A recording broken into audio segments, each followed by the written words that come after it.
Coming up on the February 16th edition of Carolina Week. The student body has spoken, and there's no argument about who will be leading the student body next year. And our medical team takes a look at how folks at UNC hospitals are helping other people breathe again. Later in sports, Live Strong wristbands started a charitable fashion trend. We'll let you know about some new bracelets right here at Carolina. Plus your 4-day forecast. All that and more. Carolina Week starts now.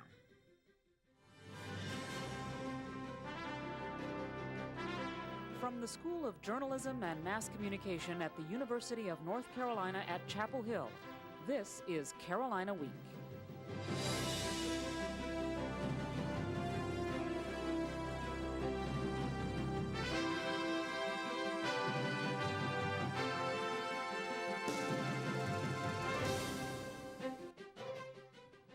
Hello and welcome to the Wednesday edition of Carolina Week. I'm Joe Mott. And I'm Lydia Garlikov. The votes are in, and the new leader of student body has been decided. And Courtney Robinson is in the studio with more. Courtney?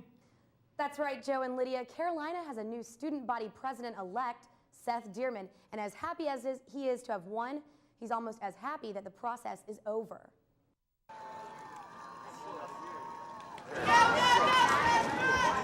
After 2 long weeks of campaigning, victory was sweet for Seth Dearman. Congratulations to the student body president-elect, also with 51.6% of the votes, Seth Dearman. With 51.6% of the vote, Dearman is ready to assume the reins as student body president. I was hoping to win. We didn't run to lose, but we were really just excited to hear the results. We knew that Siki was going to run a tough campaign in the runoff, and we were just ready to see what happened. His opponent, Siki Ballard, came in with 48.4% of the vote and told Carolina Week that he hopes to be involved in Seth's administration. I feel like it's a candidate in office that I can trust to connect with the student body. Dearman says Tuesday night was hard to believe. It was just kind of euphoric, and we were just enjoying it, but it almost didn't seem like it had actually happened. We weren't really sure what was going on, so it's starting to settle in. His campaign manager, Adrian Johnston, agrees. You pour so much time into a campaign like this, so there's only one thing you can feel when it's all over, and that is just so much excitement and so much relief. And the next step for Dearman? First thing that's going to be done is going to have to be working on putting the administration together, but beyond that, as far as projects, working on the voting district plan has to come immediately. There's been a bill introduced in the legislature already, so trying to catch myself up to speed right now is. Dearman says he plans to continue working on some of Calabria's main goals, like music downloading, so he certainly has a lot to catch up on. Courtman Dearman knows what's coming up for him, but what are Ballard's plans for the future? Well, Joe, as you just saw, Ballard fully supports Dearman. He thinks he'll do a great job as student body president, and he also told us that Student Congress has not seen the last of Siki Ballard, so he's planning on being very involved in the coming year. Joe? Courtney Robinson reporting in the studio. Thanks, Courtney. Finally, after a bizarre first-round result, we know who the senior class officers will be for the next academic year. In UNC's first runoff race for senior class office, Bobby Wisnett and Jenny Petticord won by a very narrow margin. With 51.6% of the votes, Bobby Wisnett. Candidates and supporters knew it would be close after Wisnett and Petticord trailed Madison Perry and Whit Walker by only 1 vote in last week's election. 16 write-in votes sent the election to a runoff. The extra campaigning paid off. Wisnett and Petticord were excited to get the win, but exhausted. Well, after we sleep and do a little work, we'll probably get started on marshal applications and also get underway commencement speaker and senior celebration. Perry and Walker say they're ready to resume a normal life and trust Wisnett and Petticord will do a good job. I think that they've got the drive, and we said all along, we think both candidates are great choices. Wisnett and Petticord are also planning to try to reach out to those who voted for Walker and Perry. Student Congress members can sleep easier tonight. A surprise influx of funds has at least partially relieved representatives' fears of an unbalanced budget. The committee found out Tuesday that last year's increase in student activity fees yielded an extra $86,000. The committee now has $114,000 to work with this spring, instead of the $26,000 the Congress was planning on stretching for the rest of the semester. Representatives were especially worried about the budget after more than 94 groups applied for funding this year. Last year, only 70 groups received funds. Student groups go before Congress starting on the 18th. The committee has until then to balance what's now a much larger budget. As student government tries to work out its budget issues, Students across the nation are trying to find ways to pay for rising tuition. Reporter Ross Weiner tells us students aren't the only ones looking for funds. Well, yeah, we've already called. Hi, Mrs. Ritchie. My name is Elsbeth. I'm a student calling from UNC Chapel Hill. How are you tonight? If you're a senior, chances are you or your parents have received one of these phone calls in the past couple weeks. While asking parents for donations is relatively common, the University of Alabama is taking a different approach. Its program, called Spirit, asks every student, regardless of class, to give at least $2 to a scholarship for students who are the first in their families to go to college.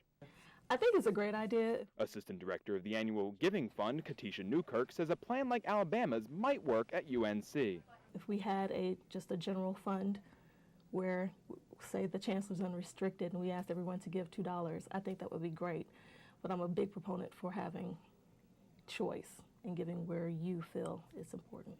UNC's student giving program, Heel Raisers, raised more than $10,000 from undergraduates and their families last year. Here at the UNC Phone-a-thon, students make phone calls from 6 o'clock to 9:30 every night to potential donors. But when students are the ones being called, how do they feel about being on the other end of the line? UNC sophomore Caleb Queen says he's not happy the university is asking undergrads for donations. My family's on a pretty tight budget, so it's, kind of infringing upon our privacy whenever they call other than asking just for tuition, so it's kind of a pain in the neck. Phone-a-thon callers usually ask for at least $10 from underclassmen. Donations can go into the Chancellor's General University Fund or to specific things like improving the parking situation or new benches on campus. Because state funding and tuition make up only about half of the university's annual funding, private donations help pay for everything from new buildings like the Sonia Hayes Stone Black Cultural Center to the bricks you walk on every day. In Chapel Hill, I'm Ross Widener, Carolina Week. So far, UNC has raised more than $1.4 billion of its $1.8 billion Carolina First fundraising goal. Only a small fraction of that comes from current students. There will soon be a new genetic medicine building on campus. The building will be located next to UNC hospitals on Mason Farm Road. The project is a cooperative effort between the pharmacy and medical schools. Speakers at the groundbreaking ceremony included Chancellor James Measer, the deans of both the medical and pharmacy schools, and many others. The $110 million facility will be one of the largest buildings on campus and is scheduled for completion in 2007. Each February, the Carolina Greek community holds the Chapter Excellence Award ceremony to recognize fraternities and sororities that have stood out in the past year. The committee honors brothers and sisters with exceptional track records of scholarship, community service, and campus involvement. Top chapter recipients get engraved awards and $100 for use within the chapter. This year, junior Jared Jenkins took home the title of Outstanding Greek Leader. Well, one North Carolina man owes his life to the experts at UNC hospitals. His inspiring story of the battle back from the brink of death coming up.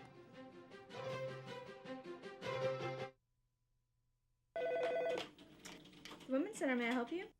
The Women's Center is a nonprofit agency that has served as a meeting place for women in the Triangle since 1979, making it one of the oldest freestanding women's centers in the country.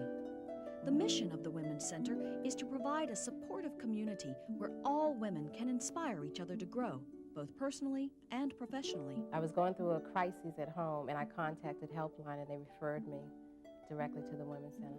I think the Women's Center is really important for the community because it offers so many different kinds of resources, and if we don't have the resource here, we can find an avenue or a way for women to find the answers that they need. It is inspiring. It's so exciting to be a part of something that really matters and really changes things. You can support the Women's Center through membership or by sending a contribution to the Women's Center, 210 Henderson Street, Chapel Hill, North Carolina, 27514. About 30,000 Americans live with cystic fibrosis, or CF. About half of those diagnosed with CF will die before age 33 unless they receive a lung transplant. Medical reporter Subhashini Joy tells us about one North Carolina man who faced and beat those odds. Having any chest pain? Physicians like lung disease specialist Dr. James Yankaskis are part of a team that cares for patients in UNC's lung transplant program. The program specializes in cystic fibrosis patients like 32-year-old Scott Johnson, who received a double lung transplant 4 years ago to combat the effects of CF. It just ravaged my lungs, and I had to get on full oxygen. And over the next couple months, I just bounced in and out of the hospital until the weekend after July 4th. And I went into the hospital basically to die or get a transplant. Cystic fibrosis is an inherited condition affecting cells that make fluid, such as sweat, saliva, and mucus. Usually these fluids are thin and slippery, like this vegetable oil. But CF causes these fluids to become thick and sticky, like this rubber cement. These thick and sticky fluids plug up passageways, especially in the pancreas and lungs. There's no cure for cystic fibrosis, but doctors give medications like bronchodilators and supplements to ease symptoms. On the left is a normal chest x-ray. On the right is an x-ray from a CF patient. The cloudiness on the right-hand x-ray shows how lung fibrosis blocks airways. When this blockage leads to lung failure, a transplant is the only chance left for the patient to have a normal life. Machines like this spirometer help doctors monitor a patient's progress after transplant surgery. It measures the amount of air entering and leaving the lungs. This is the most quantitative test, but for me the best test is whether people are getting back to doing things that are a part of normal life. I feel fantastic. Johnson is even able to compete in triathlons now that he has a new set of lungs. He's headed to a big competition in March. In Chapel Hill, I'm Subhashini Joy, Carolina Week. Johnson is now able to lead a full life thanks to someone's generous organ donation. If you'd like to become an organ donor, sign up with your state's donor registry. There's a link to the North Carolina registry on our website, carolinaweek.org. In other health news, there will soon be a new meningitis vaccine for students here on campus. Officials at Student Health Services say the new vaccine is stronger and more effective than the old one. Students living in residence halls like Morrison Dorm are most susceptible to contracting meningitis because they live so close together. Officials are urging all students to get the vaccine. It will be available in a few months. The FDA is expanding its watch after several agency-approved drugs have been linked to heart attacks and strokes. Makers of the arthritis medication Vioxx pulled the drug off the market in September, but the FDA is drawing some heat for not monitoring the painkiller more closely after its approval. A new drug safety oversight board will track the effect of drugs that are already on the market and provide doctors and patients with any new information on health risks and benefits. A new bill would make it unlawful for anyone to leave the scene of a hit-and-run accident. Representative Pricey Harrison introduced it on Monday. UNC sports reporter Stephen Gates was killed October 4th, 2003 while changing a flat tire. The driver, Emily Cavanis, hit Gates and then switched seats with the passenger, Rabah Samara, who fled the scene. Cavanis pled guilty to failing to report an accident, while the jury acquitted Samara of the charges. The bill will go into the full House for consideration. Former friend and colleague Jones Angel says he hopes that this will help others. Even though it did not turn out the way we wanted with Stephen, maybe hopefully eventually down the road they can get this through and help somebody else at a later time. The measure must win approval from both legislative chambers before going to Governor Easley. High-tech changes in Chapel Hill Transit could mean lower stress for you. Next year, transit officials hope to place digital readouts at 14 bus stops around town. The readouts will let passengers know whether the bus has gone by or if it's still on the way. The system can provide real-time data using global positioning satellites. Chapel Hill Transit will issue a request for bids on the high-tech system, and if all goes well, it will be the only transportation system in the state with such technology.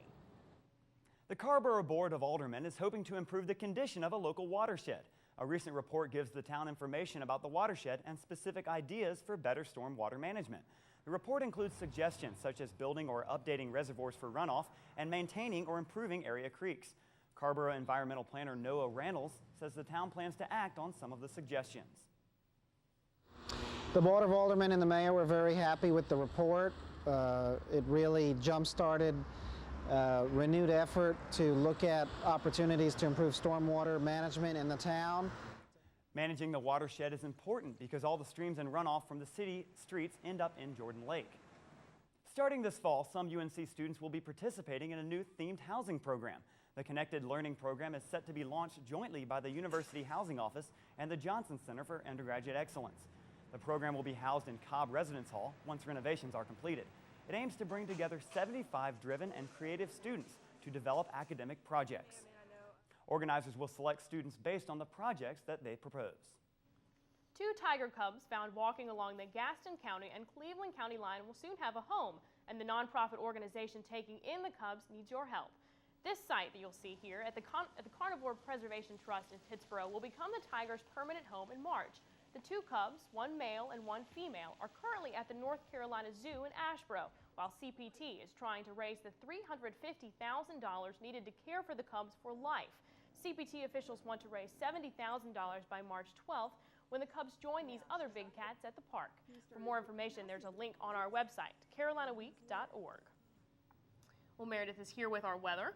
Meredith, tell us, it's been feeling a lot like spring lately. Is that going to keep up? Well, all I'm going to say right now is that you should definitely get outside and enjoy the weather while you can. And students certainly have been enjoying this weather, but there may be a change coming for the weekend. I'll have the Carolina Week forecast coming up.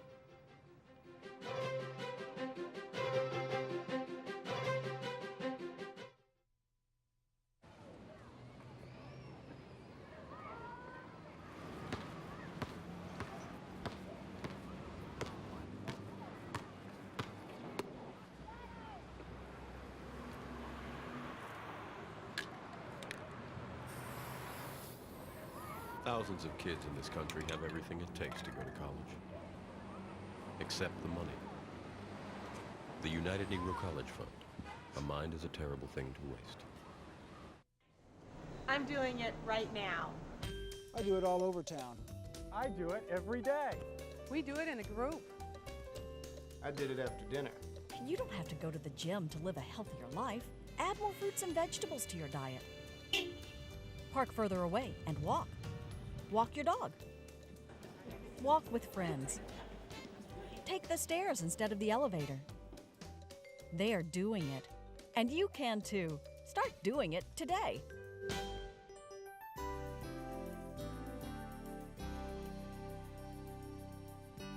Hi, and welcome back to Carolina Week. I'm meteorologist Meredith Croak. First, let's take a look at your weather headlines. It will be a sunny Saturday coming up, but we will have cooling temperatures in the forecast, and I'll tell you where winter will be returning around the region. First, though, let's look at that satellite map, and you can see basically just clouds over North Carolina on Wednesday. This system will start to move through as we go through the next couple of days, and behind that, pretty clear skies. So that will be moving in for the weekend. So a decent weekend coming up, but a much cooler weekend coming up. Now looking at your surface map, you can see this cold front. This is pushing through on Wednesday. That's what brought us the showers Wednesday evening. And Thursday, much cooler weather on Thursday and for the whole weekend. But behind that system, high pressure system, that's what's going to be our weather for the weekend. Will be dominated by that high pressure. But as this moves through, it's going to bring much cooler temperatures and also the chance of some scattered rain showers throughout the weekend. So we do have to keep a close eye on that. And back to the west, just a couple more frontal systems will be passing through. Now, as this one swings through on Sunday evening, that's what's going to bring some chance of some scattered showers, especially over the mountains. You may have even some freezing rain. So that's the region where the winter weather could actually return. Here in the Triangle, highs should stay in the 50s, so not too much to worry about as far as cool weather goes. Now looking at your Carolina Week 4-day forecast, we do see a high on Friday of 50 degrees, and it should be 50s throughout the weekend. Warmest day of the weekend on Saturday with a high of 55 degrees and partly cloudy skies. So a pretty nice day on Saturday, but then clouding up again as we head towards Sunday and Monday, and we'll see the chance of just a scattered sprinkle going into the early part of next week. Now looking at your beach forecast, looks like Saturday will definitely be the better day to head to the beach with a high of 55 degrees and partly cloudy skies. Rain showers in the forecast on Sunday for the beach, so you do want to watch out for that if you're heading out there. And for the mountains, as I said, Saturday would be the much better day to head to the mountains. Chance of some freezing rain on Sunday, so if you're heading out there, definitely watch out for that. And the ski report looks like it's going to be pretty good conditions, especially if you want to head out there on Saturday, since that's before we'll get those rain showers. Appalachian Ski Mountain has a 38-inch base. All their slopes are open. Sugar Mountain has a 40-inch base, and all slopes are open there as well. Now, if you're heading to Ski Beach, that has a 30 to 42-inch base and 14 trails open. So guys, it looks like it's going to be a fairly cool weekend, so pretty good weekend to just stay inside and head to a basketball game or something. And we do have some basketball Yep. games coming up. Well, thank you very much, Meredith. And that's right. It was great to be inside watching the UConn game, but it'll be even better to be inside at the Dean Dome this week. Most definitely, and I think the team's glad to be home, and the fans are definitely too, so they can cheer them on. All right. But first, coming up in sports, you don't want to miss this. Tar Heel basketball in retro uniforms and 80s music. The whole campus is excited about this one. I wish that I was Jesse's girl. Dun, dun, dun. Gonna make a change for once in my life. I don't want her to be labeled. He's just like I was in school. It's just a phase. He'll get over it. Millions of kids have learning difficulties and are struggling in school. But instead of excuses, they need help. They learn differently. See how far your child can go. Visit focusonlearning.org. Do it for your child. Do it for yourself. But do it now. Can I help you, sir? I found these over by the stairs. Okay, thank you. What are they? Love handles. Lots of people lose them taking the stairs instead of the escalator.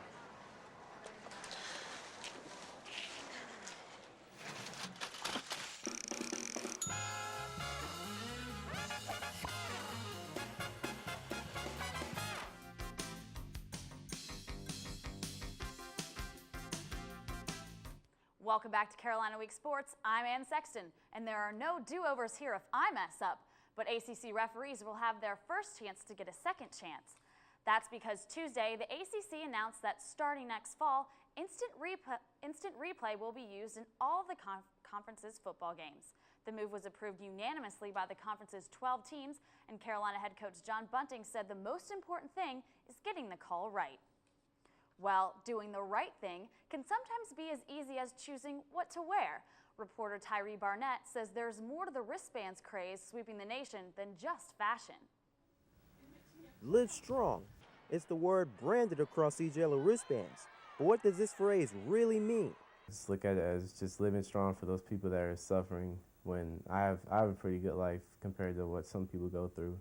Junior Brandon Parker wears his Live Strong wristband in remembrance of loved ones.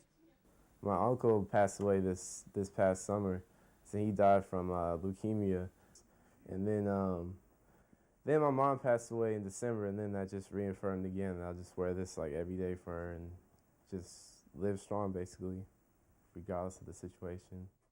Nike and the Lance Armstrong Foundation launched the Wear Yellow, Live Strong campaign last May. Every dollar from the sale of the wristbands goes toward LAF programs to help those with cancer to still lead a normal life. And now UNC's Dance Marathon has their own wristband to help raise money for the university's Children's Hospital. They're sold here at Chapel Hill Sportswear and will cost you only $2. Store manager Holly Dedman says customers are happy to buy the wristbands for a good cause. When people find out that the money does go to charity, they have a tendency to buy more than one bracelet, so it's definitely raising a lot of money for a good cause. Julia Shalin, UNC Dance Marathon coordinator, says the Live Strong campaign actually inspired the urge to turn it blue. Michael Beal, who's worked with us on other fundraising opportunities and helped us out throughout the years, had come up with this idea kind of in response to the Lance Armstrong bands and had talked to Nike about putting this together. Athletes already sport their blues, as do students. Money raised goes to support not only the Children's Hospital, but UNC Athletics as well. In Chapel Hill, I'm Tyree Barnett, Carolina Week Sports. You can also purchase the Turn It Blue wristbands at Carolina's basketball games. And don't forget, Dance Marathon starts this Friday at 7 o'clock. You probably won't see any Cavaliers turning it blue during Wednesday night's basketball game, considering how badly the Tar Heels beat them earlier this year. And it could be another long night for Virginia fans. After the Heels beat the Cavs by 34 points in Charlottesville, the two teams now play in Chapel Hill, where the Heels' margin of victory is nearly double that on the road. And big man Sean May looks to continue his hot streak as he posted double-doubles in each of last week's big games.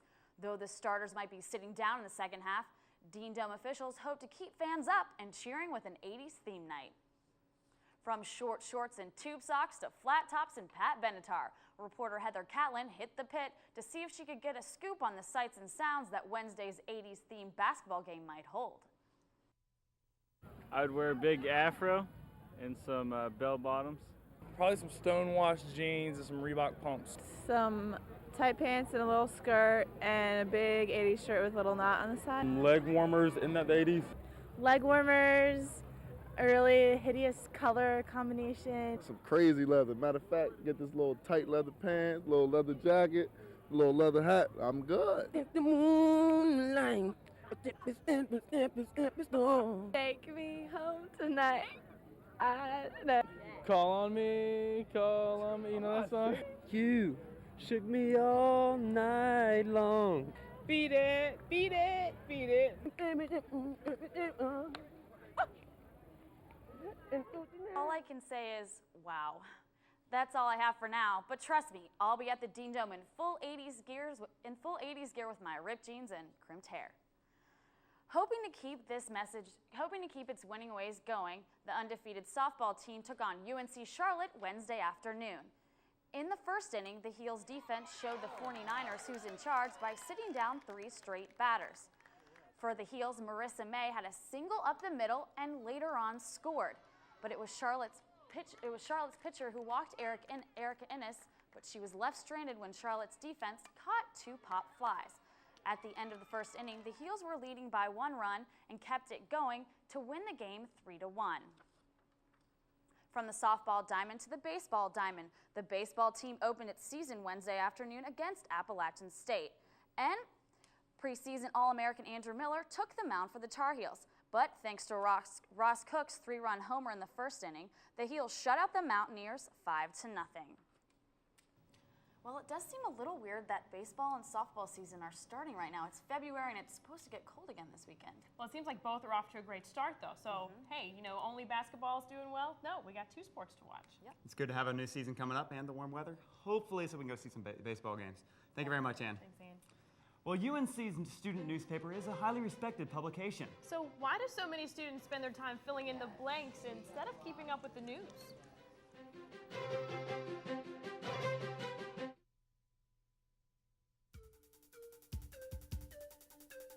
Medical research saves lives. It produces treatments and cures for killers like heart disease, AIDS, cancer. Don't let these killers get away with murder. Support medical research. If you have a story idea, contact Carolina Week at 843-8292. You can also visit us online at carolinaweek.org. If you have questions about this program, write Carolina Week at Campus Box 3365, UNCCH, Chapel Hill, North Carolina, 27599. You've heard the jokes about Nalgene bottles in library books, but another thing Carolina students always have in hand is their copies of the Daily Tar Heel. You can catch students picking it up on their way through campus or flipping through its pages, sometimes even in class. And for some students, it's a break from daily stresses. We wanted to know what students' favorite part of the paper is, and the answer is pretty obvious. I like doing the crossword puzzle the best. I like the crossword. Yeah, I usually do the crossword in class, though. Just make sure if you do bring your copy to the DTH to class, you don't get caught. I know most teachers are having their eyes out for that. Oh, that they are, and I've definitely been caught a couple times myself. That's right. Well, we got a big night Friday night, Fetzer Gym Dance Marathon. Those dancers are going to be going 24 hours straight. That they will, and every year it's a great tradition that's been going on since 1998. So definitely go out in there and try and see that. That's right, supporting UNC hospitals. But I think that's going to do it for this edition of Carolina Week. I think so. Well, thank you for joining us, and good night.